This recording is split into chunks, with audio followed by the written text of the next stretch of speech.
Expulsada de su tierra con sus 3 hijos a cuestas por un hombre cruel, la viuda Consuelo creyó que todo estaba perdido. Su única esperanza era un viejo mapa que le dejó su difunto esposo. Un mapa que la guió hasta la cabaña del ermitaño, una choza en la montaña que todos en el pueblo temían y consideraban maldita. Pero lo que nadie sabía, ni siquiera ella, era el secreto que encontraría bajo el suelo podrido de ese lugar olvidado.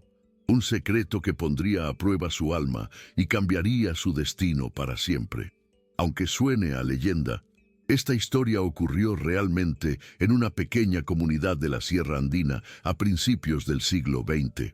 Si las historias sobre el poder de la justicia a través del conocimiento ancestral resuenan contigo, suscríbete al canal para que continuemos este viaje juntos. El nombre de Consuelo se había convertido en una cruel ironía, un eco hueco en el silencio de su alma. El consuelo era lo único que no encontraba en ningún rincón de la choza que pronto dejaría de ser su hogar.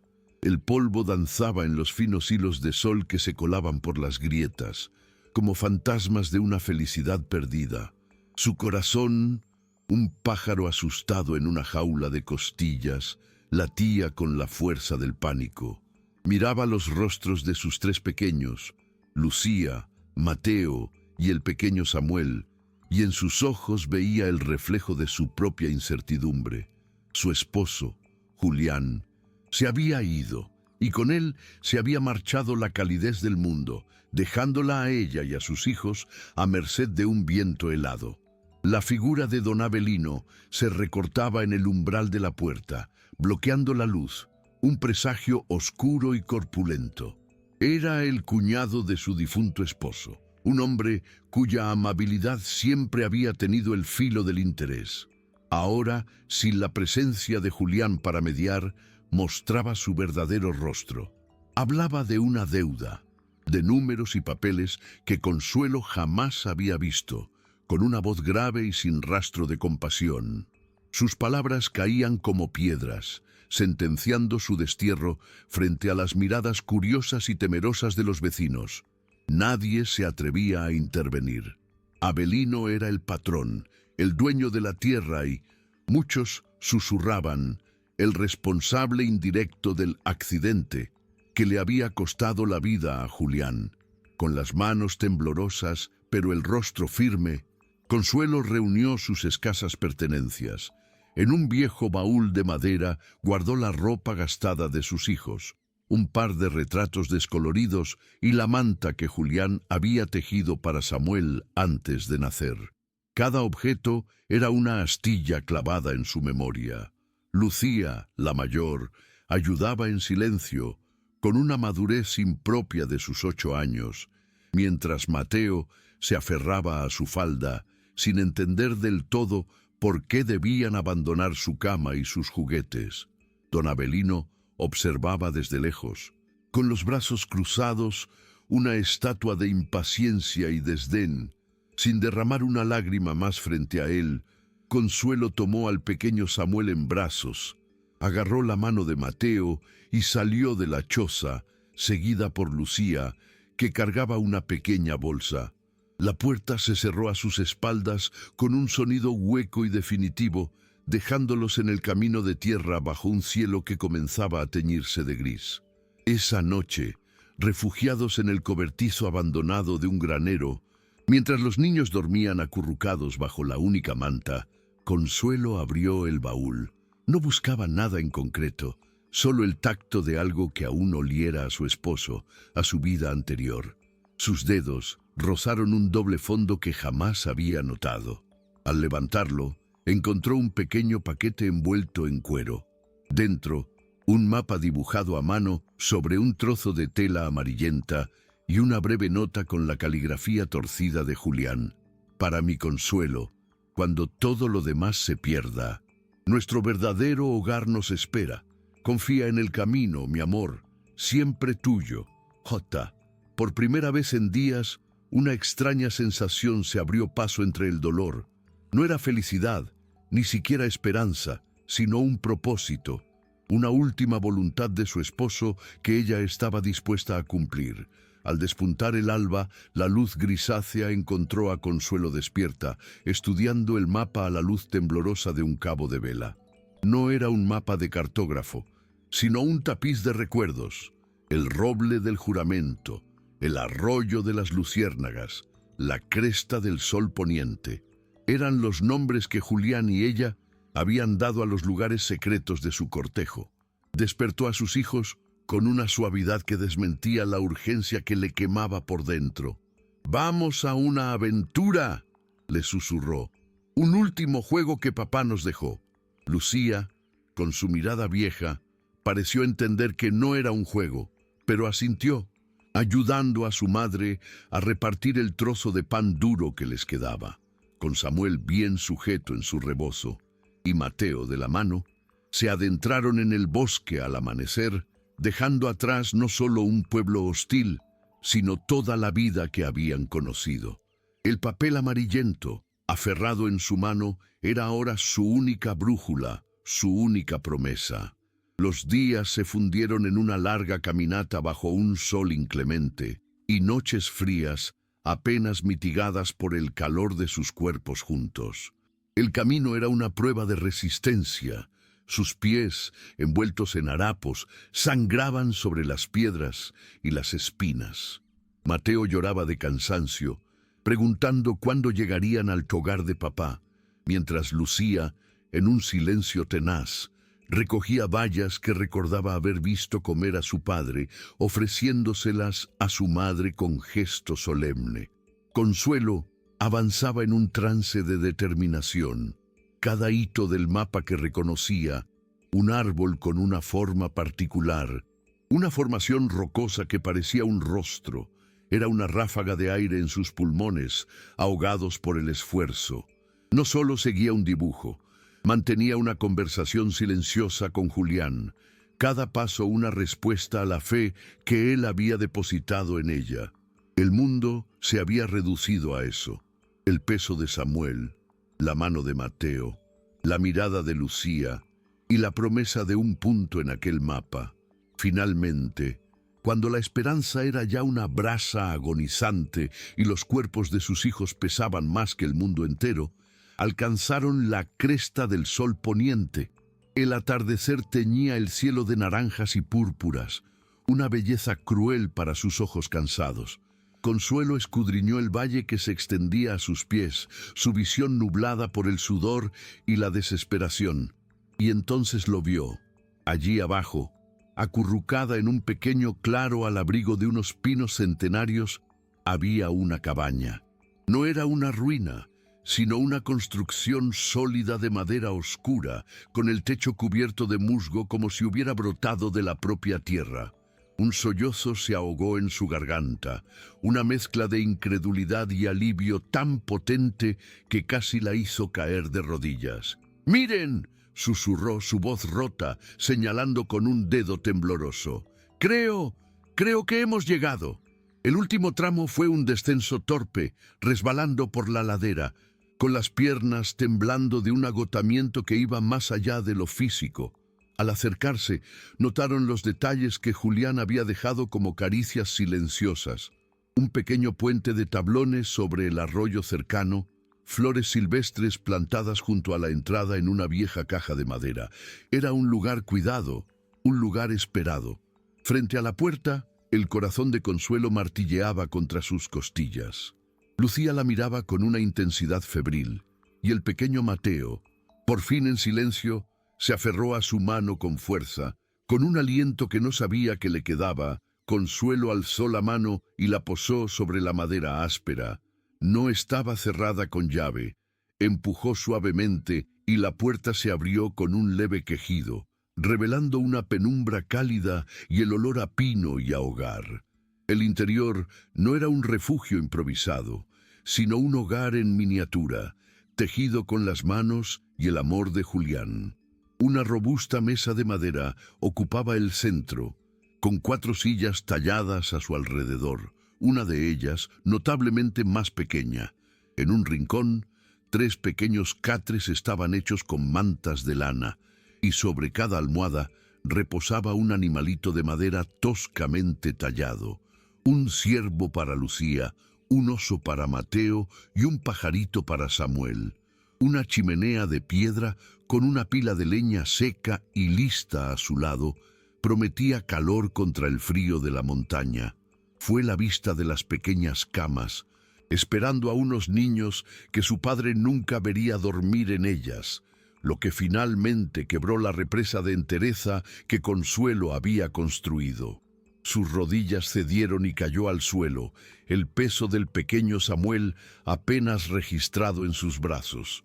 El llanto que escapó de su garganta no fue un sollozo silencioso, sino un grito desgarrador, una inundación de semanas de miedo, dolor y agotamiento que por fin encontraba una orilla segura donde romperse. Lucía se arrodilló a su lado, posando una mano pequeña y seria sobre el hombro de su madre, un ancla en medio de la tormenta. Mateo, olvidando su cansancio, corrió hacia el catre con el oso de madera, abrazándolo como si fuera el último tesoro del mundo. Lentamente, ayudada por su hija, Consuelo se puso en pie. Se movía por la única habitación como una sonámbula, tocando cada superficie, cada objeto. Había estantes con frascos de conservas, sacos de harina y frijoles, todo lo necesario para sobrevivir. En la repisa de la chimenea, junto a un candil, había una pequeña caja de madera. Con dedos temblorosos la abrió. Dentro no había joyas ni dinero, sino una sola pluma de águila y otra nota de Julián, más corta que la anterior. Aquí el viento no trae la voz de los hombres malos. Aquí solo canta nuestro amor. Este es tu reino ahora, mi reina. Cuida de nuestros príncipes y nuestra princesa. Las lágrimas volvieron a brotar. Pero esta vez eran diferentes. No eran las lágrimas amargas de la pérdida, sino las cálidas y saladas de un amor tan inmenso que había logrado burlar a la muerte para seguir cuidando de ellos. Afuera, la noche descendió sobre el bosque, pero dentro de la cabaña, una luz dorada y cálida comenzó a latir. Con un movimiento casi ritual, Consuelo preparó y encendió la chimenea. La primera llama danzó, pequeña y frágil, antes de crecer y devorar la leña con un crepitar hambriento que pareció ahuyentar los fantasmas del camino. El calor se extendió por la habitación, envolviéndolos en un abrazo tangible. Calentó una lata de frijoles en el fuego y repartió la humilde cena en unos platos de estaño que encontró en un estante. Comieron en silencio, escuchando el crepitar del fuego, un sonido de hogar que casi habían olvidado, uno por uno, vencidos por el cansancio. Los niños se durmieron en sus nuevos catres, aferrados a sus animales de madera. Consuelo los arropó y por primera vez en mucho tiempo los vio dormir con los rostros relajados, sin la sombra del miedo. Se sentó en el suelo frente al fuego, sintiendo que no estaba sola. Julián estaba allí, en el calor de las llamas, en la solidez de las paredes, en la respiración tranquila de sus hijos. El sol de la mañana no se coló por grietas, sino que entró a raudales por la pequeña ventana, limpio y dorado, oliendo a pino y a tierra húmeda. Al despertar, Consuelo sintió una quietud en su pecho que no era resignación, sino paz. Vio a sus hijos, aún dormidos, y supo que el terror había quedado atrás. Salió de la cabaña y respiró hondo el aire helado de la montaña.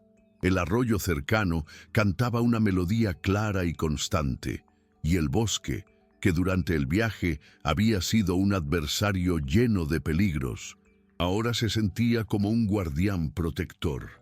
Cuando Lucía y Mateo despertaron, su asombro se convirtió en una alegría infantil que Consuelo no les había visto en semanas. Corrieron afuera, chapoteando en la orilla del arroyo, sus risas resonando en el claro como campanillas. Apoyada en el marco de la puerta, Consuelo los observó. No era un final, sino un comienzo. Julián no solo les había dado un refugio, les había regalado un reino. y en el umbral de su nuevo hogar, con el sol calentándole el rostro, Consuelo supo que había cumplido la última voluntad de su esposo. Ahora comenzaba la suya: vivir. Los primeros días fueron un lienzo en blanco que llenaron con las rutinas de la vida. Descubrieron que Julián, en sus escapadas secretas, había hecho más que construir muros. Detrás de la cabaña, bajo una capa de maleza, encontraron un pequeño huerto cercado, con la tierra removida esperando semillas. En un cobertizo adyacente, un juego de herramientas básicas descansaba junto a cañas de pescar y una pila de leña que parecía suficiente para resistir un invierno. Consuelo, con las manos de Julián guiándola a través de cada objeto, sintió que su esposo no solo les había dejado un destino, sino también los medios para forjarlo. Mientras ella y Lucía arrancaban las malas hierbas con una determinación feroz, convirtiendo la parcela abandonada en una promesa de sustento, Mateo descubría los pequeños tesoros del bosque: piñas de formas extrañas, plumas de colores y piedras lisas del arroyo que guardaba en una bolsa de tela como si fueran joyas. Pero la montaña tenía su propia voz, una que se hacía más fuerte al caer la noche. Los primeros días, el ulular de un búho o el crujido de una rama en la oscuridad bastaban para que el corazón de Consuelo se encogiera de un miedo atávico. Los fantasmas de la vulnerabilidad no se habían ido del todo. Una noche, un aullido largo y solitario, probablemente de un coyote, resonó en el valle, haciendo que Mateo se despertara entre sollozos y se acurrucara junto a ella. Consuelo lo abrazó con fuerza, pero en lugar de dejarse arrastrar por el pánico, se levantó. Se acercó a la puerta no para atrancarla con más fuerza, sino para escuchar. Afuera, en la negrura impenetrable, estaba el mundo salvaje que ahora era su vecino. Ya no era una amenaza abstracta, sino una presencia real con la que debían aprender a coexistir. Comprendió entonces que la seguridad no residía solo en las paredes de madera que la rodeaban, sino en el conocimiento y el coraje que tendría que cultivar dentro de sí misma. A la mañana siguiente, Consuelo no esperó a que el miedo volviera. Se impuso la tarea de traducir el miedo en conocimiento. Con Lucía a su lado, tan silenciosa como una sombra, comenzó a explorar los límites del claro, cada día un poco más lejos, no como un juego, sino como una lección de supervivencia impartida en susurros. Aprendieron a leer las huellas en el barro junto al arroyo, las pezuñas afiladas de un venado, las marcas de un mapache. Aprendieron a distinguir el canto de advertencia de un pájaro del trino despreocupado de otro. El bosque dejó de ser una masa oscura y amenazante para convertirse en un texto complejo, lleno de vida y de reglas. Cada nuevo descubrimiento era una palabra aprendida en el lenguaje que Julián había dominado, y al aprenderlo, Consuelo sentía que se armaba no con un arma, sino con el respeto que nace de la comprensión. El siguiente paso fue dictado por el hambre y la promesa de las cañas de pescar que descansaban en el cobertizo. Los primeros intentos en el arroyo fueron un desastre de sedales enredados y torpeza frustrante. El agua, que de lejos parecía tan serena, de cerca era un torbellino de corrientes que se burlaban de sus anzuelos mal cebados. Pero Lucía, con su paciencia inagotable, se sentó en una roca y simplemente observó. Vio cómo los pequeños peces se escondían bajo las salientes de piedra y cómo saltaban en las zonas donde el agua se arremolinaba. Siguiendo la intuición silenciosa de su hija, Consuelo lanzó el sedal en un remanso tranquilo. La espera fue tensa, hasta que un tirón brusco casi le arranca la caña de las manos. Con un grito ahogado de sorpresa y esfuerzo, sacó una pequeña trucha plateada que se retorcía bajo el sol. Era pequeña, apenas suficiente para una comida, pero en sus manos se sentía tan monumental como una ballena. Esa noche, cocinada sobre las brasas, su sabor no era solo a pescado, sino a esfuerzo, a victoria y a una independencia recién descubierta. Aquella primera trucha fue solo el comienzo. Pronto, la pesca se convirtió en un ritual diario, una danza de paciencia y astucia entre Consuelo, su hija y el arroyo. Las semanas se deslizaron con el ritmo de las estaciones nacientes. El huerto, antes una promesa de tierra desnuda, comenzó a mostrar el verde tímido de los brotes bajo el cuidado de sus manos. Mateo, que había perdido el miedo a los ruidos del bosque, se convirtió en el guardián de la leña y en el descubridor oficial de los nidos de pájaros.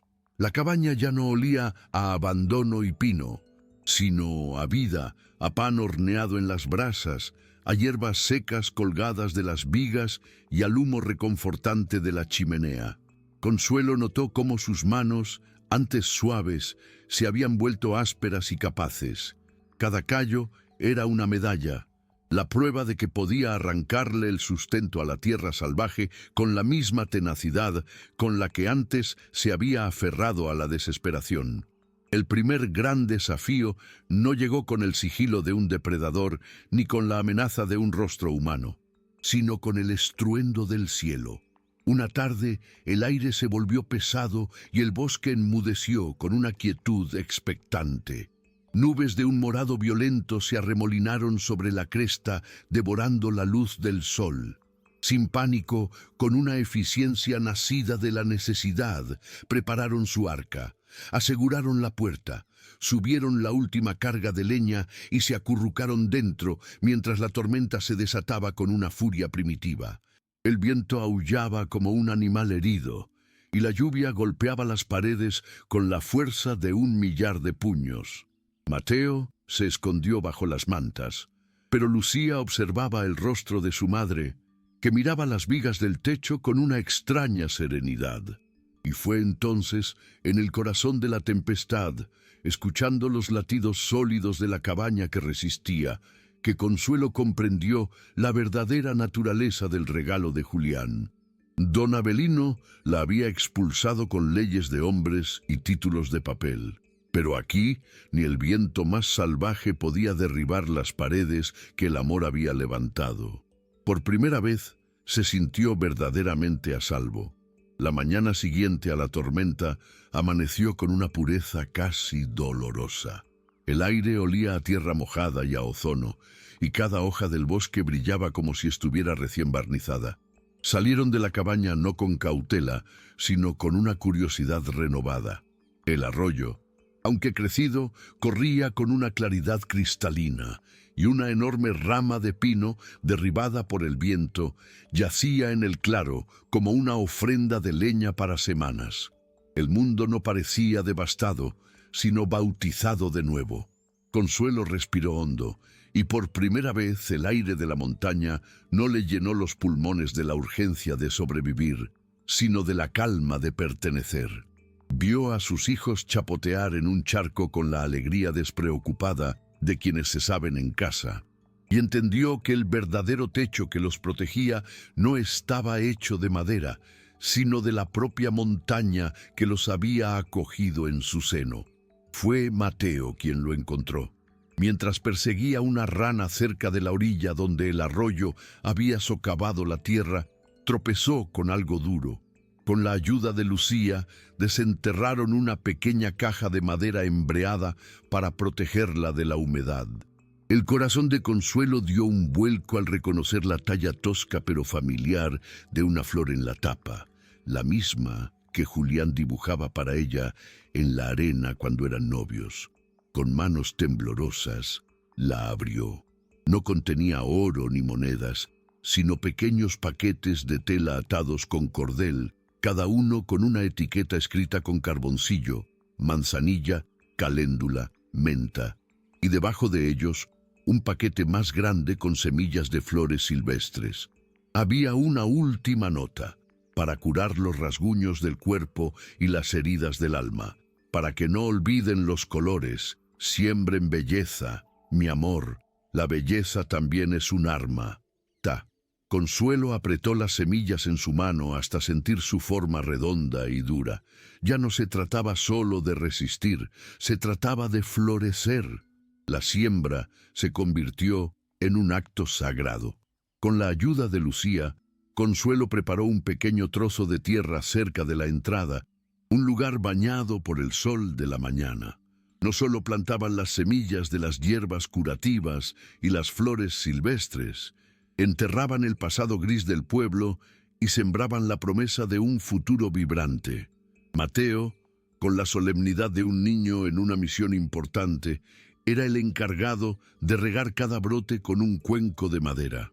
Mientras sus manos callosas hundían las diminutas semillas en la tierra fértil, Consuelo susurraba para sí las palabras de Julián, convirtiéndolas en su mantra. La belleza también es un arma contra la desesperanza, contra la memoria del desprecio, contra el silencio de la soledad. Era una declaración de guerra hecha con pétalos y hojas. La primavera dio paso a un verano generoso y la montaña les devolvió su esfuerzo con creces. El huerto estalló en vida, ofreciendo calabazas, maíz y frijoles que prometían un invierno seguro, y las flores de Julián, en un acto de lealtad póstuma, brotaron en una explosión de color alrededor de la cabaña, atrayendo mariposas y colibríes que danzaban en el aire. La cabaña ya no era un simple refugio, sino un enclave de vida en medio de la inmensidad salvaje. Una tarde, mientras el sol doraba las copas de los pinos, apareció su primer visitante. Un joven ciervo, con la cornamenta apenas despuntando, salió del bosque y se detuvo a beber en el arroyo. Los niños se quedaron inmóviles, observando con una fascinación silenciosa. Consuelo, sin embargo, no solo vio la belleza del animal, vio carne para el invierno, piel para abrigarse, una prueba de que el bosque que los había acogido también podía sustentarlos de una forma más primigenia.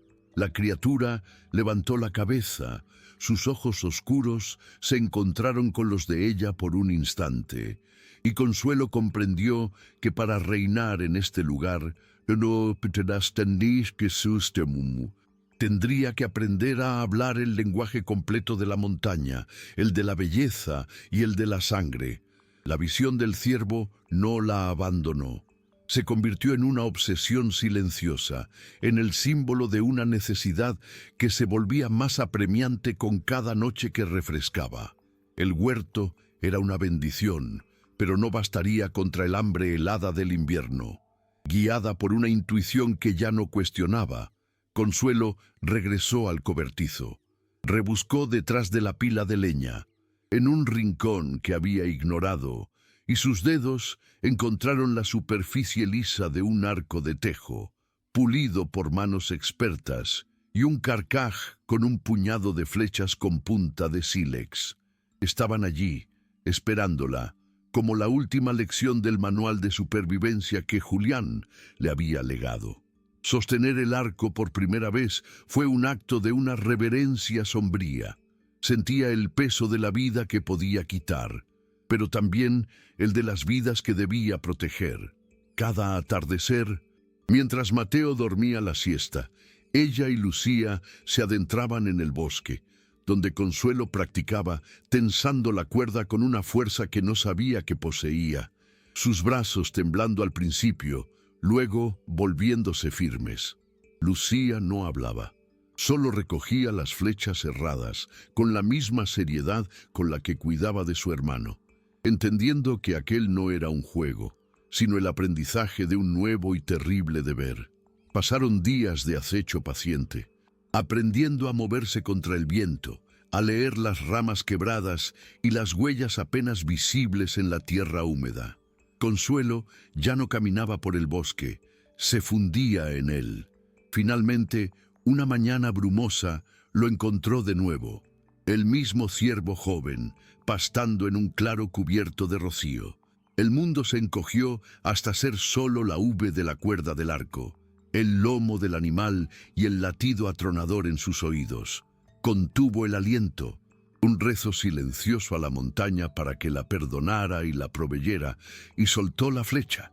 El silbido fue casi inaudible, un juramento silencioso que cruzó el aire y se hundió en el costado del animal.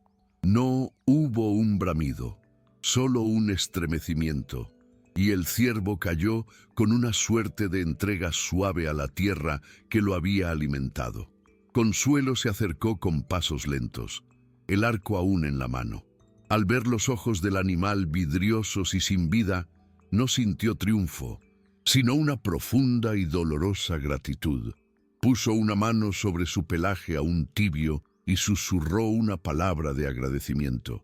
La belleza y la sangre se habían encontrado. Con la ayuda de Lucía y siguiendo un conocimiento instintivo que parecía brotarle de la tierra a través de los pies, comenzó la ardua y sagrada tarea de despiezar su primera casa, su primer pacto con la indómita ley de su nuevo reino. El regreso a la cabaña no fue un desfile triunfal, sino una procesión solemne. El trabajo que siguió fue un bautismo de sangre y esfuerzo que selló su pertenencia a aquel lugar. No hubo asco ni vacilación en sus movimientos.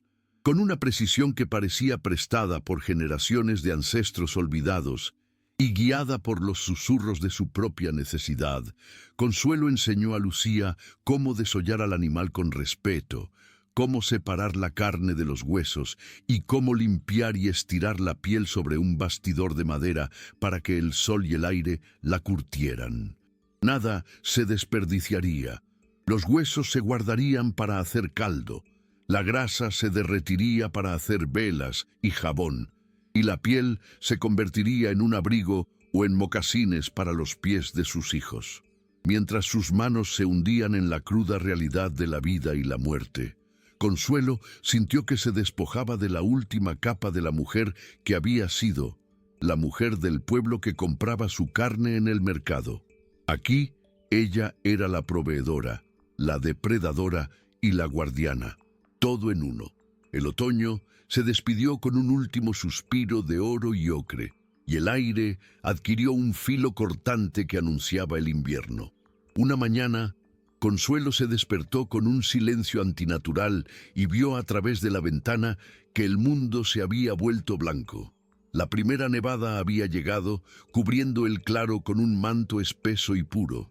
En su vida anterior, la nieve habría sido una molestia, un presagio de frío y escasez. Pero ahora, al verla, un sentimiento de profunda paz la invadió. Miró hacia la chimenea, donde un guiso espeso hecho con la carne del ciervo y las últimas calabazas del huerto burbujeaba lentamente, llenando la cabaña con un aroma a hogar y a seguridad. Vio las tiras de carne seca colgadas de las vigas, la pila de leña que llegaba hasta el techo y a sus hijos durmiendo acurrucados bajo mantas de lana. Afuera, el viento aullaba su canción helada, pero el sonido no lograba atravesar las paredes de la cabaña ni el muro de certeza que se había levantado en su corazón. Estaban listos. Julián les había dado un refugio. Ella, con sus propias manos, lo había convertido en una fortaleza. El invierno no fue una guerra, sino un largo y silencioso abrazo. Los días se encogían, marcados no por el sol, sino por el ritmo de las tareas dentro de su cálido refugio. Mientras el mundo exterior quedaba sepultado bajo un silencio acolchado, la vida en la cabaña florecía en los pequeños detalles. Consuelo, con la ayuda de Lucía, transformó la piel del ciervo en mocasines flexibles y un pequeño chaleco para Samuel, cosiendo con una aguja de hueso y tendones que ella misma había preparado. Por las noches, a la luz danzante del fuego, les contaba historias de su padre, no de su muerte, sino de su risa, de su habilidad para imitar el canto de los pájaros, tejiendo la memoria de Julián en el tejido de sus vidas, hasta que su presencia se volvió tan tangible como el calor de las llamas. Y en el fondo del baúl, bajo la ropa, encontraron un último tesoro, un único libro de lomo gastado, con cuentos y leyendas que Julián leía para ella.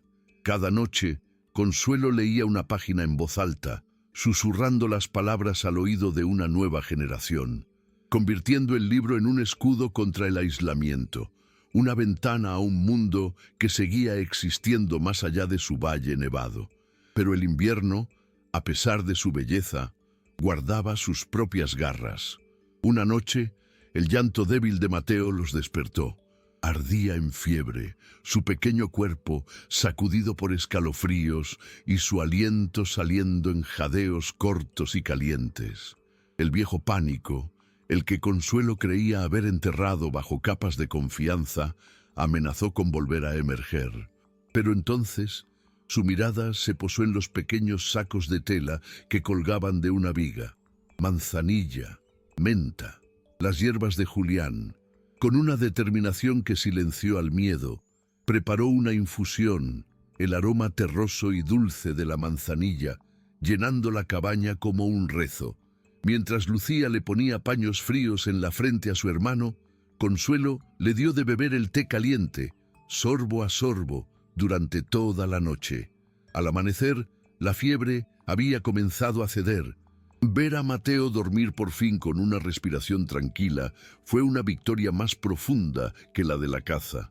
Comprendió que Julián no solo le había enseñado a quitar la vida para poder vivir, sino que también le había dejado el conocimiento para protegerla y sanarla. No solo era la proveedora de su familia, se había convertido en su curandera. El deshielo llegó como una promesa cumplida. El arroyo cantaba con una voz más potente y la tierra, liberada de su sudario blanco, olía a vida nueva. Los niños, que habían pasado meses confinados al calor del fuego, redescubrían el mundo con una alegría salvaje, sus risas llenando el claro mientras perseguían las primeras mariposas. Era una paz tan completa que parecía frágil, a punto de romperse. Y se rompió. Fue Lucía, con sus ojos de halcón, quien lo vio primero junto a la orilla, una huella profunda en el lodo blando. No pertenecía a sus mocasines gastados. Era la marca inconfundible de una bota de hombre, pesada y ajena. El frío que sintió Consuelo no tenía nada que ver con el invierno que se iba. Era el hielo del pasado, el recuerdo de un mundo que había dejado atrás. Pero esta vez, el pánico no la paralizó. En su lugar, una furia helada y protectora se apoderó de ella. Alguien había profanado su santuario. Con un gesto silencioso, envió a los niños de vuelta a la cabaña, ordenándoles no hacer ruido y atrancar la puerta por dentro. Se movió con la sigilosa eficiencia de un depredador. Su mano no tembló al coger el arco de tejo que descansaba contra la pared, el arma que ya era una extensión de su voluntad. Siguiendo las huellas, con una pericia que los meses de soledad le habían enseñado, se adentró en el bosque, fundiéndose con las sombras de los pinos. Las huellas la llevaron a un pequeño promontorio desde donde se dominaba el claro. Allí, de espaldas a ella, estaba un hombre. No era la figura corpulenta y amenazante de Avelino, sino un extraño, un cazador a juzgar por el rifle que llevaba al hombro. El hombre observaba la cabaña, el fino hilo de humo que ascendía de la chimenea. Había encontrado su refugio. Consuelo, oculta entre los helechos, levantó el arco lentamente, tensó la cuerda, la punta de sílex apuntando al centro de la espalda del intruso. No sentía miedo, solo una claridad helada y terrible. El reino que Julián le había legado tenía una sola reina, y ella no estaba dispuesta a ceder su trono. El silbido de la flecha, al abandonar el arco, ya sonaba en su mente, un requiem por el hombre y por la última paz de su alma. Su dedo rozó la cuerda, el punto de no retorno a un suspiro de distancia. Pero entonces el hombre se movió, no con la sigilosa anticipación de un depredador, sino con la pesadez de un animal de carga. Se quitó el sombrero, pasando una mano por su cabello en un gesto de puro agotamiento. Consuelo contuvo el aliento.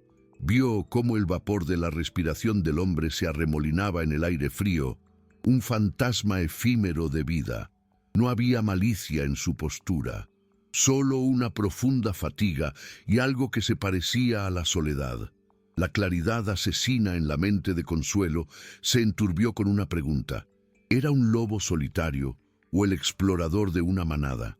Matarlo podría ser una necesidad, pero también podría ser un error que atrajera a otros. El depredador que había en ella optó por la paciencia del acecho sobre la furia del ataque. La flecha se mantuvo firme, apuntando al corazón del intruso, pero la orden de disparar quedó suspendida en el aire helado del bosque. Tras lo que pareció una eternidad, el hombre volvió a ponerse el sombrero, se echó el rifle al hombro y sin una última mirada hacia la cabaña, comenzó a descender por la ladera opuesta, desapareciendo entre los árboles.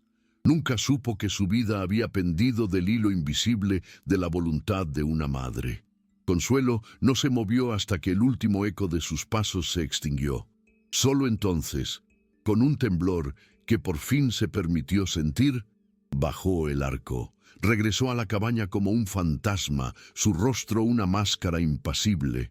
Lucía la escrutó con sus ojos viejos, pero no hizo preguntas. Consuelo los reunió a los tres junto al fuego, su voz baja pero firme. No les habló del hombre ni del arma, sino del mundo. El bosque es grande y no siempre estamos solos en él, les dijo. A partir de hoy, nuestros juegos y exploraciones serán más cerca de casa. El paraíso había sido descubierto. La paz perfecta de su aislamiento se había hecho añicos, no por un grito de guerra, sino por el silencioso peso de una bota en el lodo. Esa noche, y todas las noches siguientes, Consuelo se aseguró de que el arco de tejo descansara no en un rincón, sino al alcance de su mano mientras dormía. La paz se había agrietado.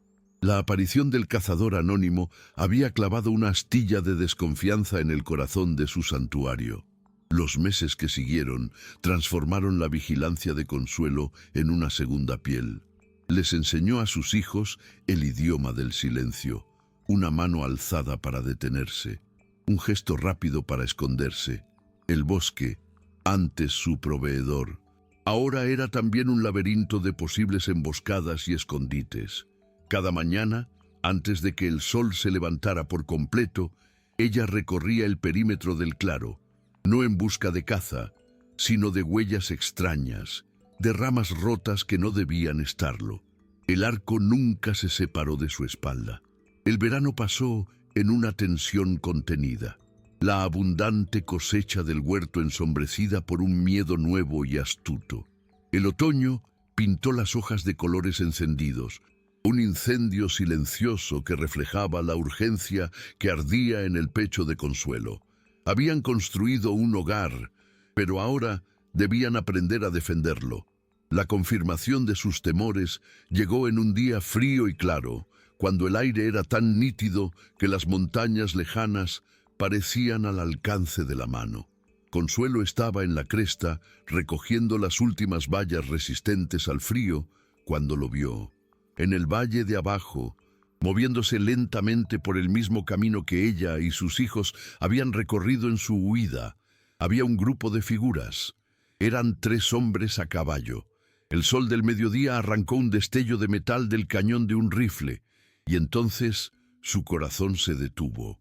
El hombre que cabalgaba al frente, incluso a esa distancia, era inconfundible. La misma silueta corpulenta y arrogante que había bloqueado la luz en el umbral de su antigua choza. Don Avelino. El aliento se heló en los pulmones de Consuelo, convirtiéndose en una nube de vapor que se disipó en el aire. No había sido el azar. Los habían estado buscando. La montaña que había sido su cuna ahora tendría que ser su fortaleza y su arma. El tiempo de esconderse había terminado. Ahora era el tiempo de la guerra. El pánico fue un relámpago fugaz, consumido al instante por una llamarada de furia fría. No corrió. Se deslizó por la ladera, silenciosa como un lince, cada paso calculado para no mover una sola piedra.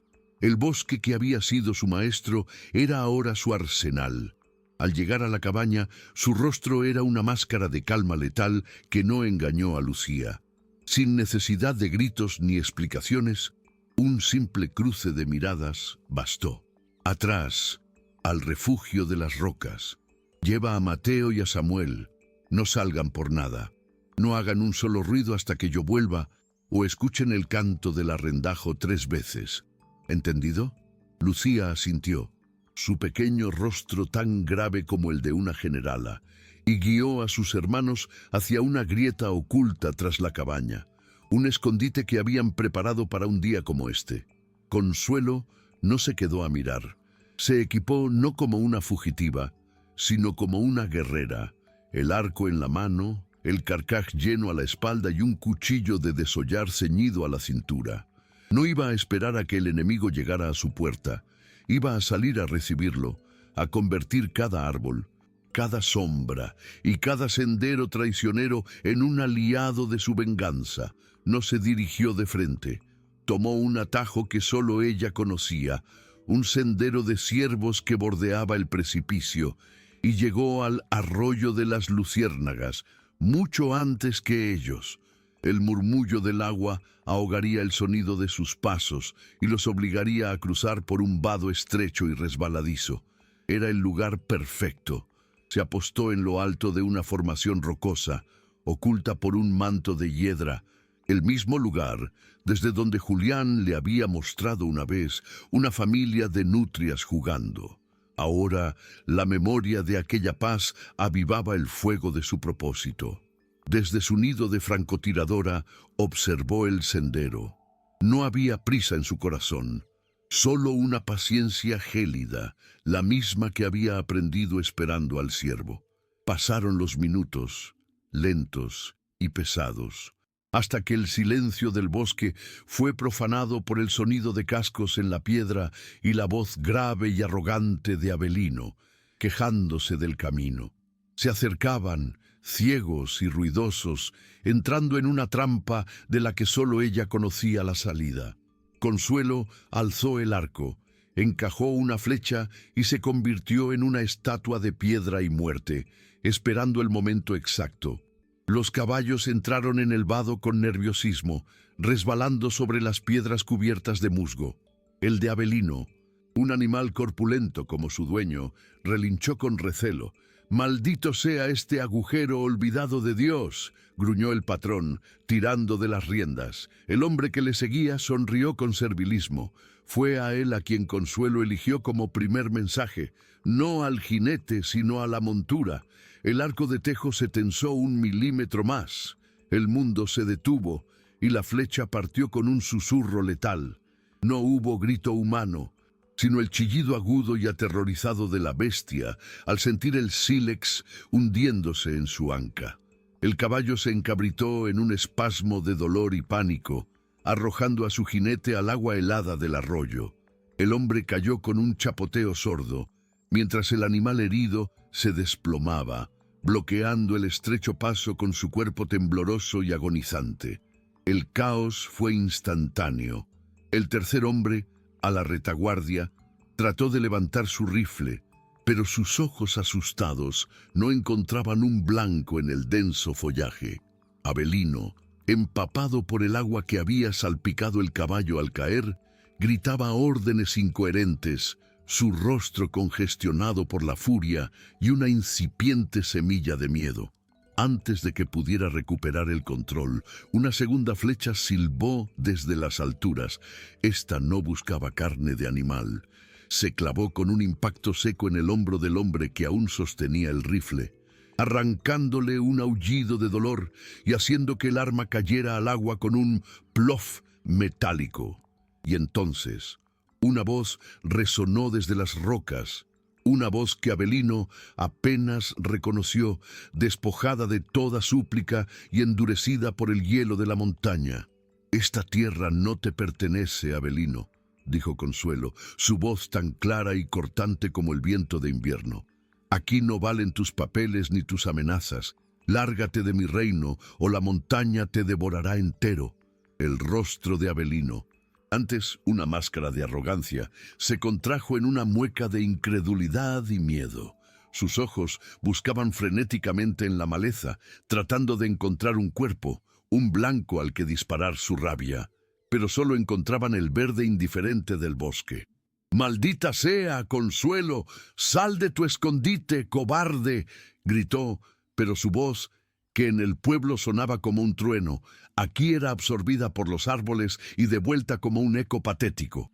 El hombre herido gemía en el suelo, tratando de detener la sangre que manaba de su hombro, mientras el otro intentaba inútilmente calmar a su montura, que piafaba de terror.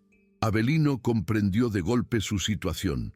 Estaba en un terreno enemigo, atrapado en una ratonera, a merced de una mujer que ya no era la viuda desvalida que él había desterrado, sino un espectro de la montaña, un depredador que conocía cada sombra. El miedo, frío y ajeno, se impuso a su orgullo.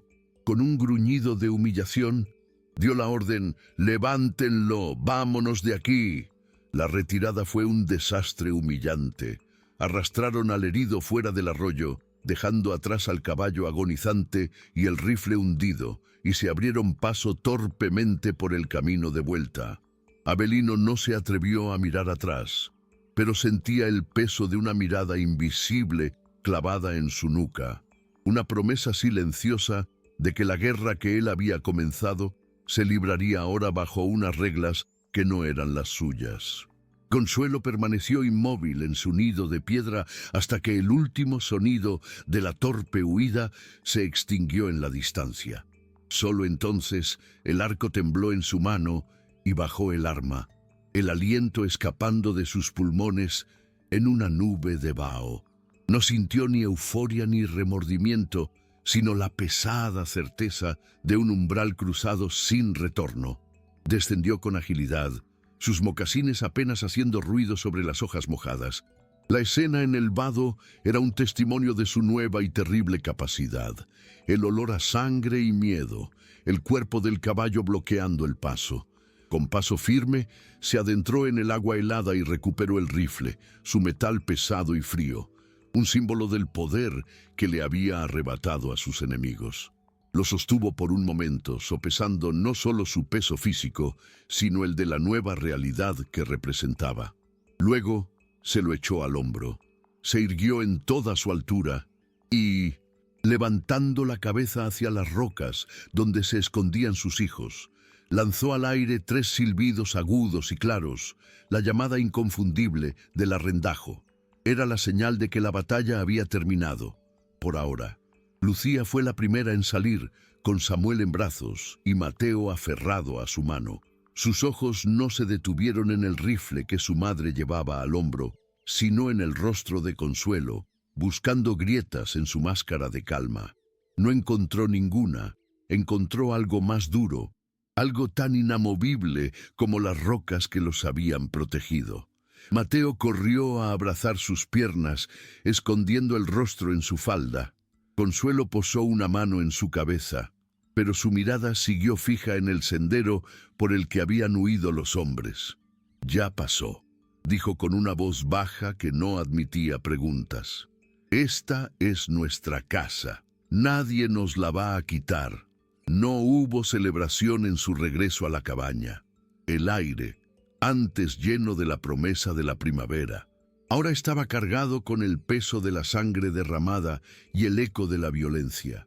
El rifle fue colocado con cuidado sobre la repisa de la chimenea, no como un trofeo, sino como un guardián silencioso y terrible, un nuevo miembro de la familia, nacido del miedo y la necesidad. La noche no trajo descanso, sino una vigilia febril. Mientras los niños dormían, Consuelo se sentó junto al fuego, no para buscar calor, sino para pensar. Desmontó y limpió el rifle con una concentración metódica, sus dedos aprendiendo la fría geografía del metal. Avelino era un hombre gobernado por el orgullo, y ella le había infligido la más profunda de las humillaciones. No se rendiría, volvería, y no con 2 hombres, sino con un ejército si pudiera, para aplastar el reino que se había atrevido a desafiarlo. La cabaña, que había sido su refugio, ahora le parecía frágil. Las paredes que el amor había levantado debían ser ahora reforzadas con la astucia de la guerra. Empezó a trazar mapas en su mente, nuevas trampas en los senderos, un puesto de vigilancia en la cresta más alta, un escondite secundario más profundo en el bosque. El invierno de la naturaleza había sido superado. Ahora debía prepararse para el invierno de los hombres, uno mucho más frío y despiadado. El día siguiente no trajo el sol de la paz, sino la luz fría del trabajo. Consuelo, con Lucía como su teniente silenciosa, comenzó a tejer una red de defensa invisible alrededor de su hogar.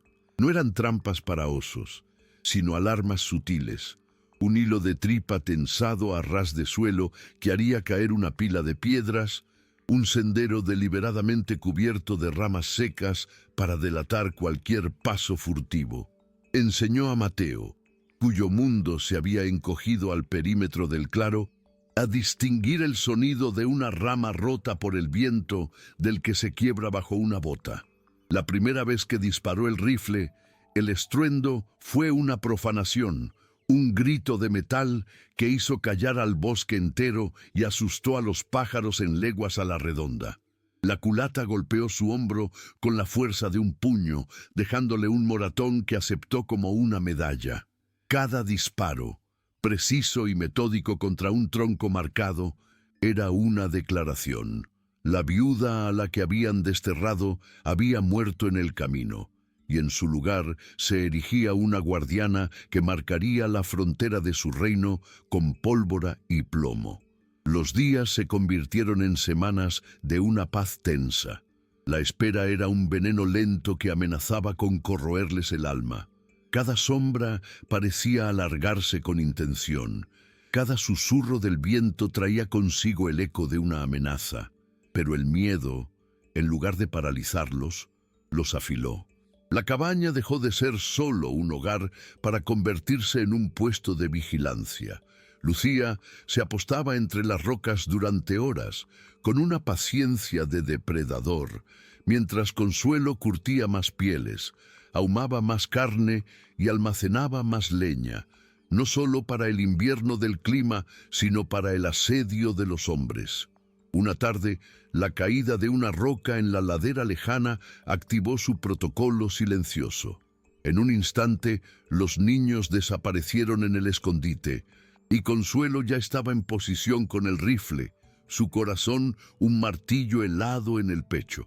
Resultó ser solo una cabra montesa, pero el ensayo había sido perfecto. La montaña se preparaba para dormir bajo la nieve, y Consuelo sabía que sus enemigos también esperaban. La primera nevada no sería un manto de paz, sino la campana que anunciaría la siguiente batalla, un duelo final a librarse en el silencio blanco del mundo. La nieve no llegó como una bendición, sino como un veredicto. Una noche, sin previo aviso, el mundo se cubrió de un silencio espeso y blanco, un sudario que borraba los senderos y amortiguaba la vida. Consuelo lo supo en el instante en que abrió los ojos, no por lo que vio, sino por el silencio absoluto que había reemplazado el murmullo del arroyo. El tiempo de espera había concluido. A media mañana, la vigilia de Lucía dio su fruto. 4 figuras oscuras, moviéndose con torpeza en la nieve profunda, aparecieron en el linde del bosque. Avelino iba el primero, su corpulencia una mancha de rabia contra la pureza del paisaje, seguido por 3 hombres armados que resbalaban y maldecían en voz baja. No se dirigían a la cabaña, sino que intentaban rodearla, buscando una posición de ventaja, pero cada paso que daban era una traición, una huella oscura que delataba su estrategia. Consuelo no necesitó dar órdenes. Un gesto seco envió a sus hijos al refugio, y ella, con el rifle en una mano y el arco en la otra, se desvaneció entre las rocas nevadas como un espíritu de la ventisca, dirigiéndose no a un punto de defensa, sino a su puesto de caza. El primer error de Avelino fue subestimar no a la mujer, sino a la montaña que la había adoptado. mientras uno de sus hombres se abría paso por un flanco, buscando una mejor línea de tiro hacia la cabaña. Su bota se hundió en la nieve y tropezó con el hilo de tripa casi invisible. No hubo un estallido, sino un estruendo sordo y creciente. La pila de rocas y troncos que Consuelo y Lucía habían preparado en la ladera se desprendió con una violencia contenida, una avalancha en miniatura que no buscaba aplastar, sino dividir. El hombre gritó arrojándose a un lado justo a tiempo para evitar ser sepultado, pero quedó aislado del resto, atrapado entre la nieve y la pared de roca. El caos fue el telón de fondo perfecto. Desde su percha de granito, Consuelo levantó el rifle. No apuntó al hombre atrapado, sino al que estaba más cerca de Avelino, el que parecía más seguro de sí mismo. El mundo se redujo a la mira de hierro, el aliento contenido y el latido firme de su corazón. El disparo resonó en el valle como un trueno solitario, un acto de profanación contra el silencio blanco. El hombre se desplomó de rodillas en la nieve, no muerto, sino con la pierna destrozada. Su aullido de dolor convirtiéndose en la primera nota de la sinfonía de terror que Consuelo había compuesto para ellos. El terror se apoderó de los hombres de Avelino. El que estaba aislado por la avalancha no se atrevía a moverse, y el herido se retorcía en la nieve, manchándola de un carmesí obsceno. «Disparen, inútiles, está en las rocas», bramó Avelino, pero su voz se ahogó en la inmensidad blanca. El último hombre en pie levantó su rifle con manos temblorosas, pero sus ojos no encontraban nada más que árboles y nieve.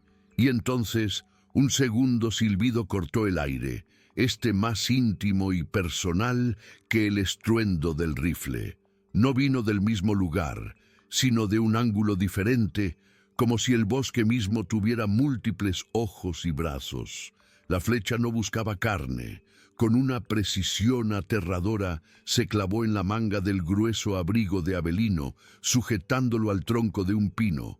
Por un instante, el gran patrón quedó clavado en su sitio, no por la fuerza de la flecha, sino por el peso de su propio terror, un insecto atrapado en el ámbar de su soberbia. Fue la gota que colmó la paciencia de sus hombres. «Yo me largo de aquí, patrón», dijo el único hombre ileso, su voz un murmullo de pánico. «Pelee usted con los fantasmas de la montaña si quiere». Sin esperar respuesta, se acercó a su compañero herido, lo ayudó a ponerse en pie y comenzó a arrastrarlo de vuelta por el sendero, abandonando al hombre aislado a su suerte. Avelino, con un rugido de furia y humillación, desgarró la manga de su abrigo para liberarse.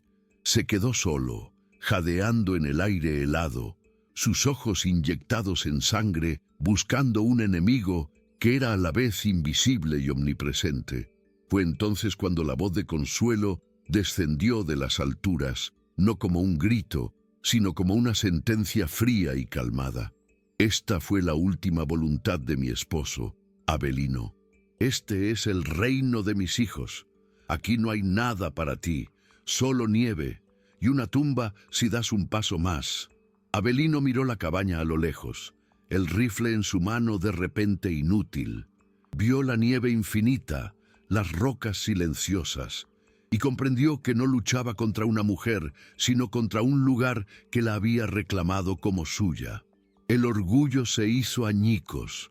El patrón se dio la vuelta y echó a correr, tropezando y cayendo en la nieve como un animal torpe y asustado, huyendo no de una viuda, sino de la reina indómita de la montaña.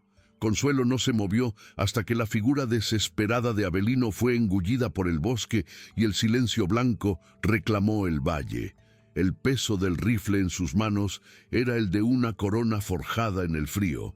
Lentamente, metódicamente recargó el arma, un gesto que ya no era de preparación para la batalla, sino de soberanía. Luego, con la misma calma, recogió la flecha que había clavado al patrón en su sitio, limpió la punta en la nieve y la devolvió al carcaj. No había odio en sus movimientos, solo una finalidad glacial. Cuando sus hijos emergieron de las rocas, pálidos pero ilesos, No corrieron a abrazarla. Se detuvieron a una distancia respetuosa, observando no a su madre, sino a la mujer que había hecho sangrar la nieve y había hecho huir a los hombres. Consuelo se arrodilló, y solo entonces la quietud de su rostro se resquebrajó, permitiendo que Mateo y el pequeño Samuel se aferraran a ella. Lucía, sin embargo, se quedó de pie, sus ojos fijos en el rastro carmesí que manchaba la pureza del paisaje. No había miedo en su mirada, sino una comprensión profunda y terrible. Había visto a la reina defender su reino. Los días que siguieron al asedio fallido tuvieron la quietud de un mundo recién creado. El deshielo llegó, y con él, el arroyo arrastró los últimos vestigios de la batalla, lavando la sangre de las piedras y llevándose el recuerdo de las huellas enemigas. El hombre que había quedado aislado fue encontrado por Consuelo al día siguiente, acurrucado y medio congelado, pero vivo. No lo mató. Le dio un trozo de carne seca. Señaló el camino del valle con la punta de su cuchillo y lo vio marcharse sin decir una palabra. Un mensajero vivo de su derrota. Esa fue la última vez que el mundo de los hombres intentó profanar su santuario. Con la llegada de la primavera, Consuelo guardó el rifle sobre la repisa, pero el arco nunca volvió a su rincón en el cobertizo. Se convirtió en parte de ella, una extensión de su espalda al trabajar en el huerto, un compañero silencioso en sus exploraciones. La paz que se instaló en el claro ya no era la paz frágil del aislamiento, sino la paz robusta de una frontera defendida y respetada. El reino estaba a salvo. La reina, por fin, podía empezar a gobernar en paz. Los años pasaron no como un ladrón, sino como un río que nutre la tierra que atraviesa. El recuerdo de Abelino y sus hombres se desvaneció, convirtiéndose en una leyenda de fogata que Consuelo nunca contaba, pero que vivía en la mirada vigilante de Lucía. El reino floreció. La cabaña creció con ellos, una nueva habitación añadida con la madera de los pinos caídos, un ahumadero para conservar la carne del invierno, un corral para las cabras salvajes que habían logrado domesticar. Mateo, ya no un niño asustado, se convirtió en el señor del arroyo, conociendo cada remanso y cada escondite de las truchas. Sus risas ya no teñidas de miedo, sino llenas de la confianza del que pisa su propio territorio. Y el pequeño Samuel, que había llegado a este lugar como un bulto silencioso, ahora corría por el claro, un príncipe salvaje coronado de flores silvestres, cuya única ley era el llamado de su madre para la cena. Consuelo observaba su obra, sus manos ya no solo callosas, sino expertas, capaces de curar una herida, construir un muro o desollar un ciervo con la misma reverencia serena. El rifle seguía en la repisa, pero ahora era solo un objeto, el recuerdo de un trueno lejano en un cielo que ahora siempre estaba despejado. Lucía, en cambio, era un eco silencioso de su madre, la heredera de una corona invisible. Había crecido con el lenguaje del bosque en las venas. Mientras Mateo reía, Lucía observaba. Sabía leer el nerviosismo de los pájaros que anunciaba un depredador. Sabía qué nubes traían lluvia y cuáles solo eran un adorno pasajero en el azul. Una tarde, Consuelo la vio acechando a una joven cierva, no con el arco en la mano, sino con la quietud de una sombra. La siguió durante una hora, imitando sus movimientos, aprendiendo su sendero, hasta que el animal, sin percatarse de nada, desapareció en la espesura. Cuando Lucía regresó a la cabaña, sus ojos se encontraron con los de su madre. No hubo necesidad de palabras. Consuelo no veía en su hija la dureza de una guerrera, sino la sabiduría de una guardiana. Había luchado para que sus hijos pudieran vivir en paz, y en el proceso había criado a una hija que era la encarnación misma de la montaña, hermosa, indómita y capaz de una piedad tan profunda como su ferocidad. El futuro del reino, Consuelo lo supo en ese instante, Estaba tan seguro como las propias piedras que lo cimentaban. Una tarde, sentada en el umbral que sus propias manos habían ayudado a ensanchar, Consuelo se miró las palmas. El tiempo había grabado su propio mapa en ellas, un relieve de callos y cicatrices que contaba una historia más rica que cualquier trozo de tela amarillenta. Vio a lo lejos a Mateo, ya un hombretón de barba incipiente, enseñándole al joven Samuel cómo tallar una figura en la madera con el mismo cuchillo que su padre había usado. Vio a Lucía, moviéndose entre las hierbas de su jardín medicinal, su trenza oscura salpicada de canas prematuras, con la misma sabiduría serena que una matriarca de 1000 años. En la sonrisa de Mateo reconoció el destello despreocupado de Julián, en la concentración de Lucía, la profundidad de su alma. El reino no solo había sobrevivido, había echado raíces tan profundas que la cabaña ya no parecía construida sobre la tierra, sino brotada de ella una extensión viva de la propia montaña. El día que sintió que su propio sol comenzaba a ponerse, no hubo miedo en su corazón, solo un cansancio dulce y profundo. Subió por última vez a la cresta del sol poniente, el lugar donde su desesperación había dado paso a la esperanza. Se sentó sobre la misma roca, sintiendo el calor del atardecer en su rostro arrugado, y sacó de un bolsillo la pequeña pluma de águila que Julián le había dejado. La sostuvo contra su pecho y contempló el valle, su valle, donde el humo de la chimenea se elevaba como un rezo hacia el cielo teñido de púrpura. Ya no era una reina guerrera defendiendo una frontera, sino una abuela contemplando su jardín. Escuchó las risas de sus hijos llevadas por el viento y supo que su trabajo había terminado. La última voluntad de Julián se había cumplido, y la suya, la de vivir, también. No cerró los ojos a la oscuridad, sino a la luz de un amanecer que ya no le pertenecía, sabiendo que su esposo, por fin, la esperaba al otro lado del arroyo. La luz anaranjada se desvaneció en el índigo profundo de la noche, y el aire de la montaña adquirió un filo helado. Lucía, que estaba junto al fuego, levantó la vista, su instinto afinado por una vida de vigilancia, notando un silencio que no debía estar allí. Su madre nunca se demoraba tras la puesta del sol. Sin decir una palabra, se puso un chal de lana sobre los hombros y salió. Mateo la siguió, entendiendo la pregunta no formulada en su silencio. No necesitaron buscar lejos. La encontraron en la cresta, reclinada contra la roca como si durmiera, con el rostro vuelto hacia el valle que se extendía a sus pies, bañado por la luz de una luna creciente. En su regazo, su mano arrugada todavía acunaba una sola pluma de águila. No había rastro de dolor en su semblante, solo la paz profunda de una tarea terminada, la serenidad de una reina que había entregado su corona al atardecer.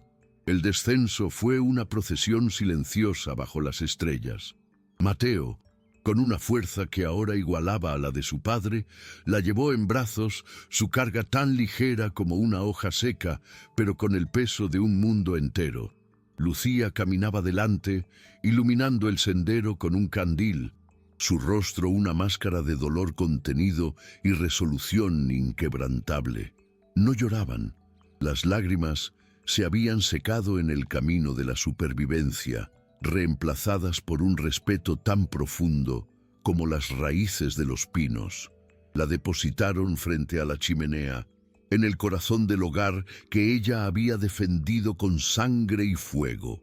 Su espíritu no había abandonado la cabaña, se había fundido con ella, con cada viga, con el crepitar del fuego, con el murmullo del viento afuera.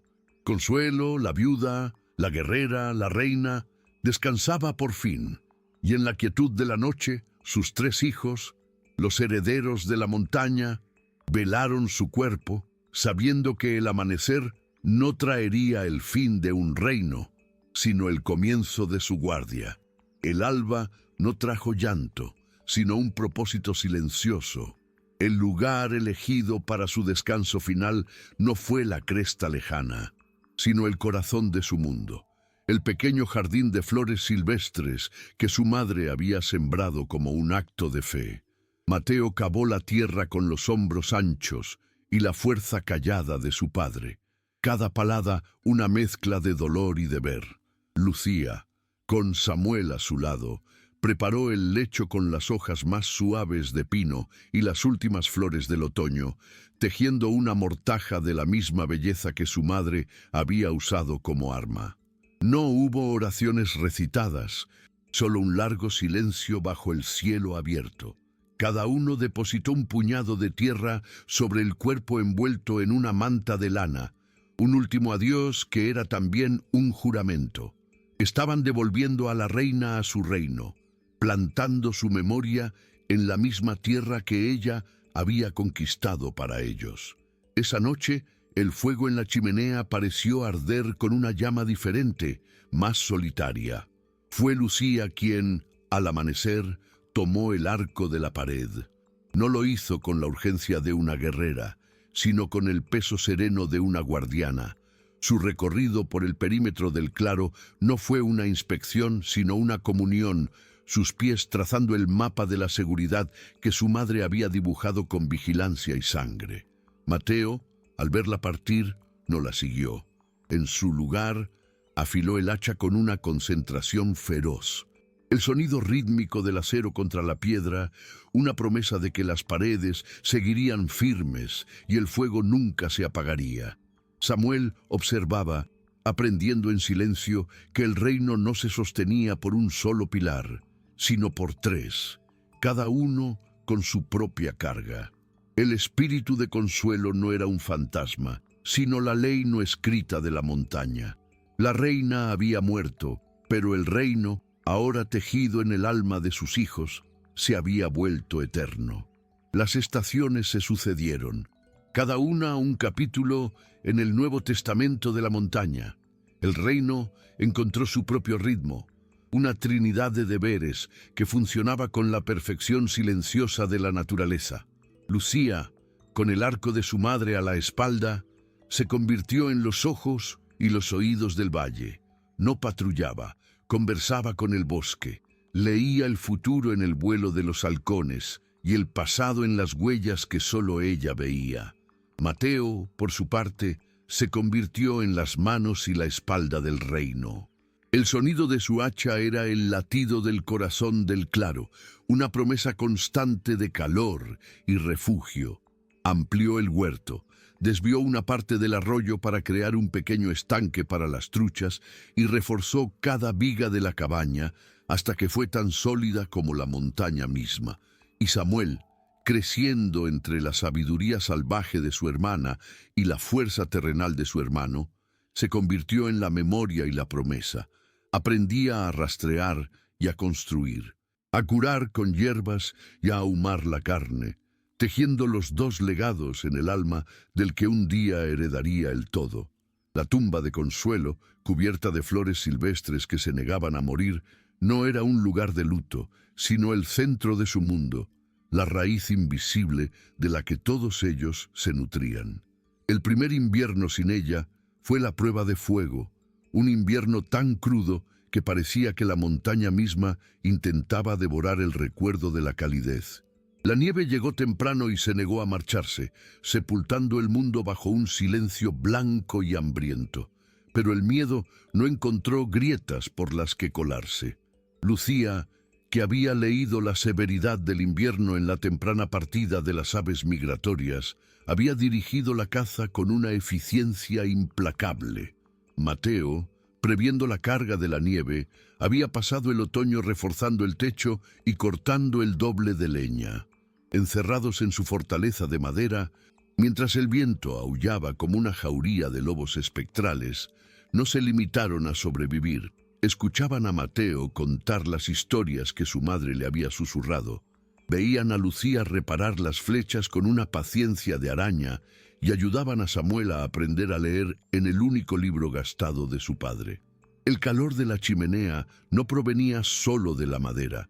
sino de la certeza inquebrantable de que el reino de Consuelo no era un lugar en un mapa, sino un fuego que habían aprendido a mantener vivo dentro de ellos mismos.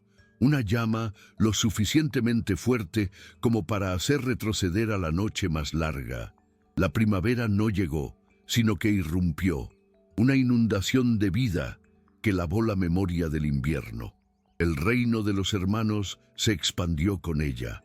Lucía, ahora una mujer cuyo silencio contenía volúmenes, ya no solo cazaba para sobrevivir, se había convertido en la pastora de los rebaños salvajes, sabiendo cuándo y cuál ciervo tomar para que la manada permaneciera fuerte.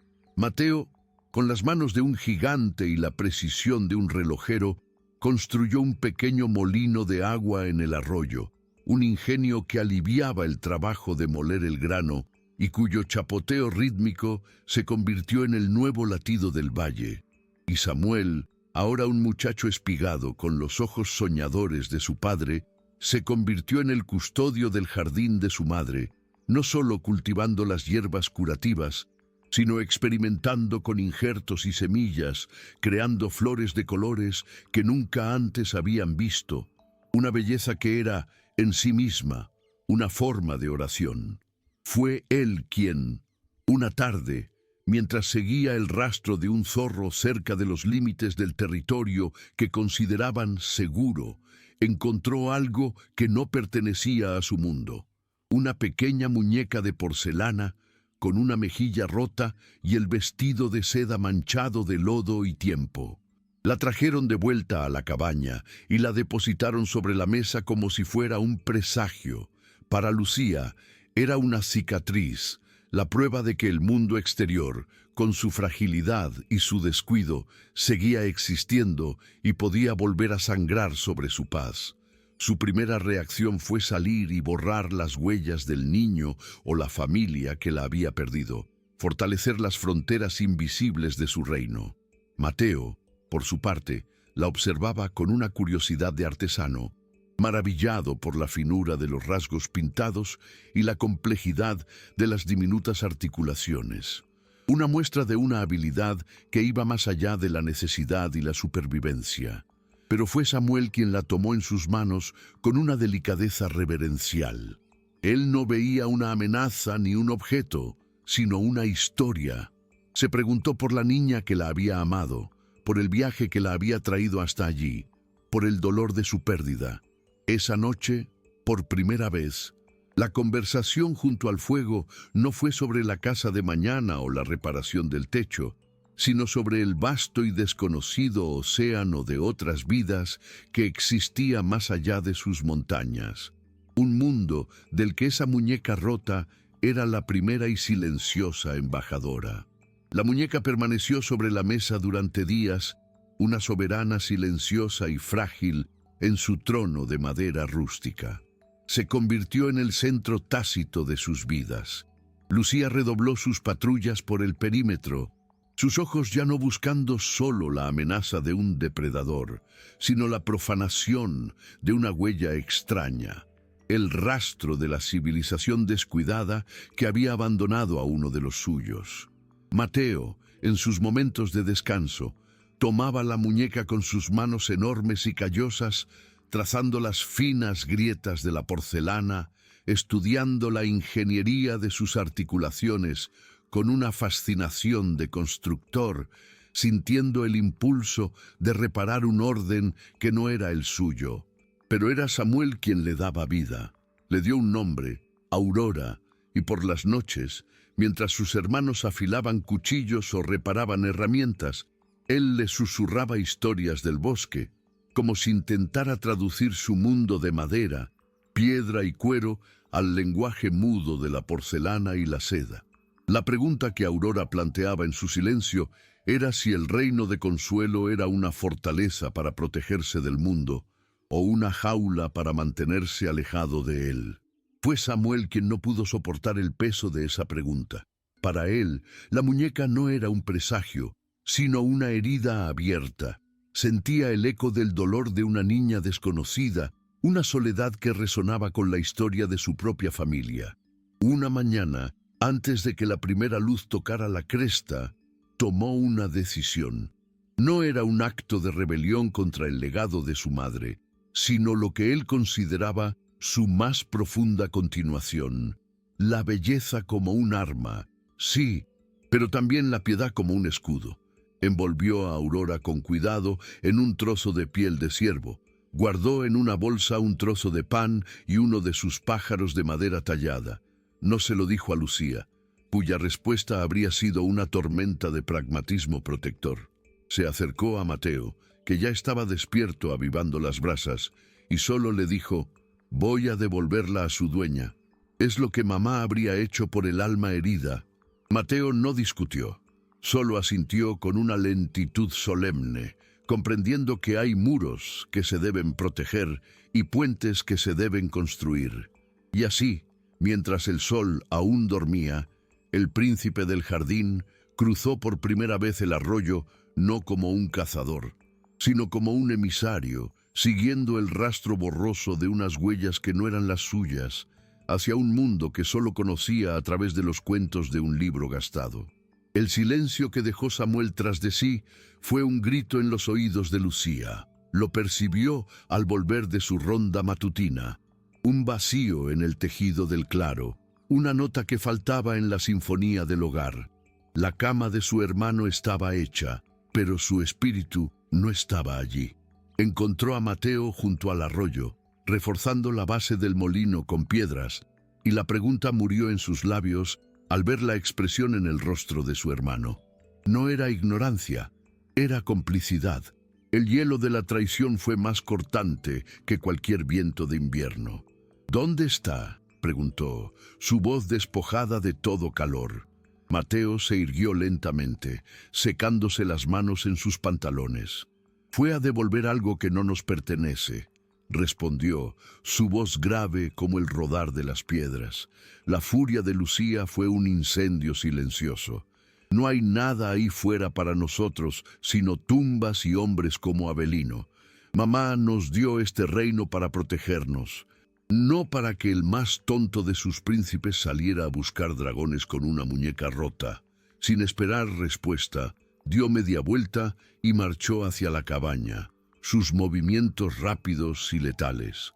No tomó un trozo de pan, cogió el arco de su madre, un carcaj lleno y el cuchillo largo de desollar.